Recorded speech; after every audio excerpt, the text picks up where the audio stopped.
norėčiau pradėti nuo vyriausios rinkimų komisijos, nes šitie rinkimai išties neeiliniai mano galva būtent ir šituo požiūriu, kad VRK labai aktyviai dalyvavo blogąja to žodžio prasme rinkimuose. Tai prisiminkim, sakykim, chronologinę tvarką.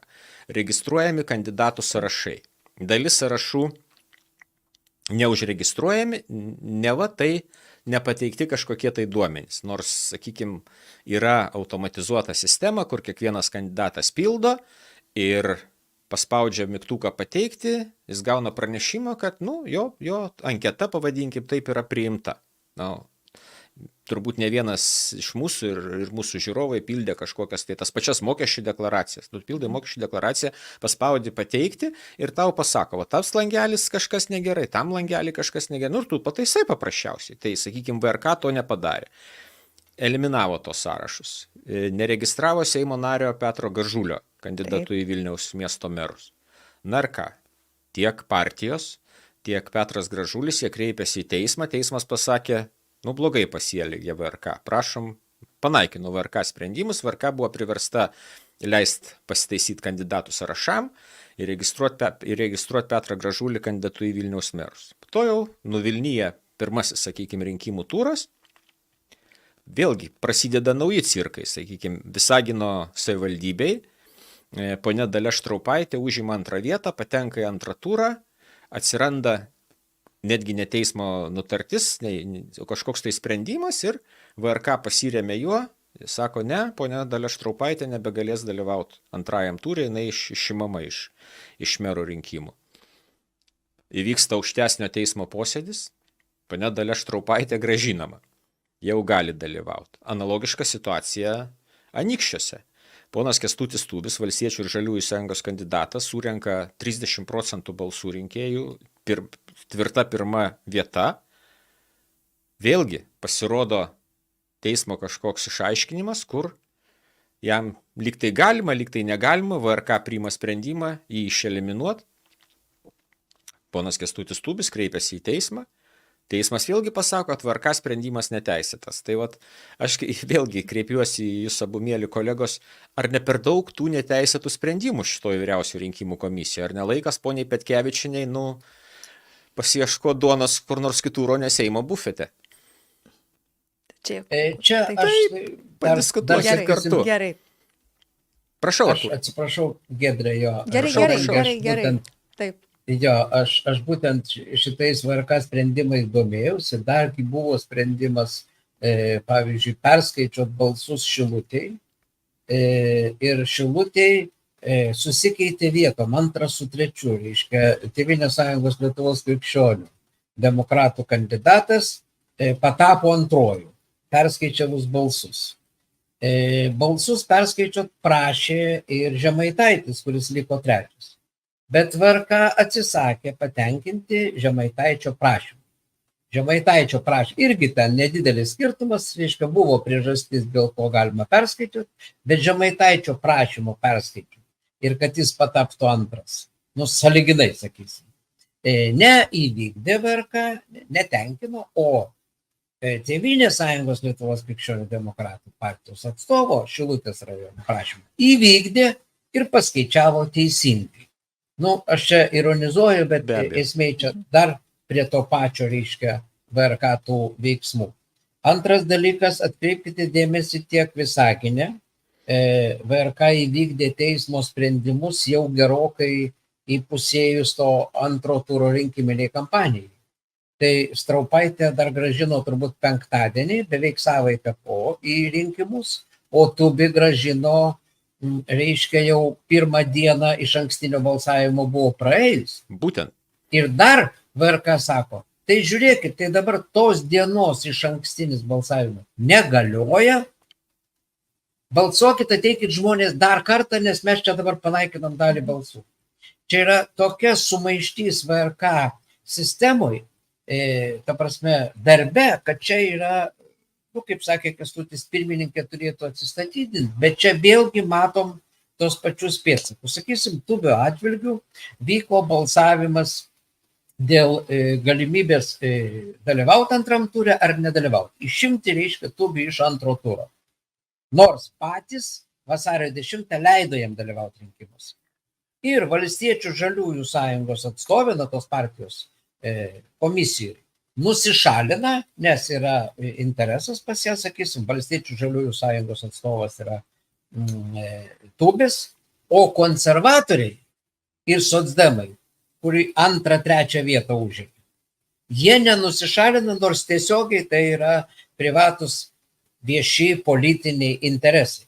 Ir jie balsuoja už tai, kad konkurentą nuimtų. Čia jau ir vyriausios tarnybinės etikos komisijos reikalas, bet čia ir vertybinis reikalas, ir apskritai padorumas ir vertybės šitoje vietoje, akivaizdžiai matosi, kad šitoje vietoje, jos tiesiog prapuolė. Lygiai taip pat ir Štraupaitės atveju. Komisijos nariai, kurie turėtų nusišalinti nuo balsavimo, jie nenusišalino. Tai aš atvirai pasakius neatsimenu tiek, žargonų pasakysiu, kliurkų VRK darbe per pastaruosius, 15 metų, kiek man teko, dar daugiau, turbūt 18 metų, kiek teko dalyvauti rinkimus. Tai iš tiesų, pagaliau, kiek buvo kreipimusi šitos rinkimuose į teismą, tiek teismas buvo ne VRK pusėje. Tai prašau, Taip, čia matosi vėl labai akivaizdi politika, kaip sako, matoma plika akimi politika.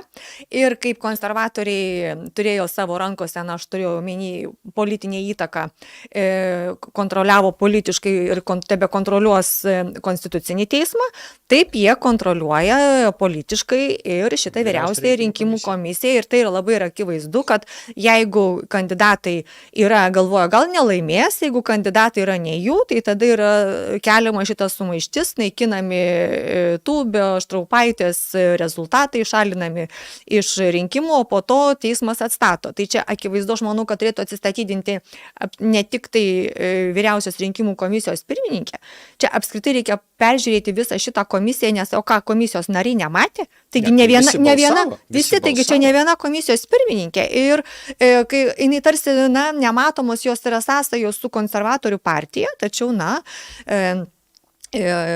seni saugumiečiai, sakykime, jie šnabždasi tarpusavyje, kad būtent šita vyriausios rinkimų komisijos pirmininkė, kai jinai dirbo valstybės saugumo departamente, žinote, ten irgi yra stovyklos pagal partijas. Laiką dirbo VSD. Taip, jinai dirbo ir jinai priklausė tai vadinamai Damulio stovyklai. Apie tai kalbama tose saugumo kuluaruose. Tai tos per čia žiūrint ir būtų ryšiai su šita dabar valdančiaja partija. Taip, kad reikėtų matyti vis tik tai, kaip kelt klausimą, nes dabar keliamas klausimas yra daugiau dėl vyriausios rinkimų komisijos pirmininkės, dabar čia jau gal susirgo, gal rimtai susirgo, gal čia nuo to teismo sprendimo taip susirgo to antrojo, bet iš tiesų tai čia apskritai mes matome labai didelį chaosą, matome didelį broką vyriausios rinkimų komisijos darbe. Iš rajonų plaukia skundai, ne tik tai vyriausia rinkimų komisija. Mūsų redakcijos telefonas irgi raudonas. Žmonės pasakoja viena ir rinkimų komisijos narė Molėtuose sako, aš ką čia išdarinėja šitie konservatoriai, aš 3 kilogramus praradau. Į toliau ten skambina iš kito rajono, trūksta stebėtojų, balsai anksčiau būdavo, kad suvežami į centrą iš visų apylinkių ir atsitiktiniu būdu atrenkami 5 maišai ir jie yra perskaičiuojami. Dabar tas yra panaikinta. Absoliutus chaosas ir nekontroliavimas yra tose išankstiniuose rinkimuose. Tu, nežinai, atsiranda, kaip buvo Palangoje, ar ne, baigėsi išankstinis balsavimas, ateina dar iš kabineto atnešta 300 vokų, palauk, iš kur tie vokai ir iki šiandien kaip ir neaišku.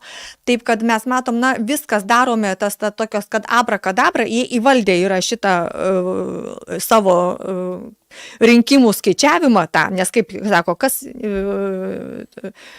rezultatus lemia, tas, kas skaičiuoja. Taip. Tas, kas skaičiuoja ir jie labai puikiai žino, kaip tai yra daroma. Ir kai pakalbėjus net su rinkimų komisijos, buvusių rinkimų komisijų atstovais, jie visas spragas žino, visas landas žino, kaip tai galima padaryti, kaip galima laimėti. Bet iki šiandien šita sistema absoliučiai yra netvarkoma, nes šitas chaosas yra naudingas šitiems, kurie buvę, nepražuvę ir toliau kabinasi ir galvoja, kad kol šita sistema bus, kol vyriausia rinkimų komisija bus jų, tol jie galės toliau. Tai va, čia būtų Tampyti dar, virvutes. dar Taip. vieną pastebėjimą apie rinkimus ir labai įdomu bus Artūro nuomonė, nes aš atlikau tokią, ne pačią didžiausią analizę, bet tiesiog palyginau tuos rajonus, kuriuose, sakykime, ta vienintelė teisinga partija turi valdančią daugumą keletą metų iš eilės, keletą kadencijų iš eilės ir turi administracinį resursą. Tai toks labai, labai įdomus dėsningumas. Tenai už Tėvynės sąjungą konservatorius, taip vadinamus, paduota iš ankstinio balsavimo metu arba paštu 30% visų balsų. 30%, kai tuo tarpu už kitus kandidatus į merus arba sąrašus 15–10%. Tai tas, tokia labai didelis išsišokimas. Ir jeigu, pavyzdžiui, dėl ko visiškai teisėtai prašė Remigijus Žemaitaitis perskaičiuot balsus, tai apylinkėse, kur iš tikrųjų yra ir daugiau stebėtojų, daugiau komisijos narių, visą kitą, jisai laimėjo. Jisai laimėjo. Jį konkurentas aplenkė tik tai dėka iš ankstinio balsavimo. Tai tokių disproporcijų jų labai daug. Konkretus pavyzdžiai. Pasvaly meras virš 30% biuletenių už jį yra Pasvaly. O čia tas pats, kur 30 metų jau meras? Taip, tas pats, kur 30 metų. O tai kaip jį tada palaukit vadinti, jeigu Matijošaitis trečią kadenciją ir konservatorių flangas jį vadina caru, tai kaip vadinti tada tą Pasvalio merą? Imperatorium? Siūlyčiau. Putino antruoju? Taip, ne, tai lygiai taip pat, visi kažkaip, mini Matijošaitis, Malinauskas druskininkai. Bet kažkaip Pasvalį pamiršta, nes ne ta spalva, ne ta politinė partija, ne? Palanga. O Palanga. Palanga irgi virš 10 metų, bet čia viskas tvarkoj. Ten ne Palangos karas. Alytaus rajonas. Čia teisingos partijos paliesti negalima.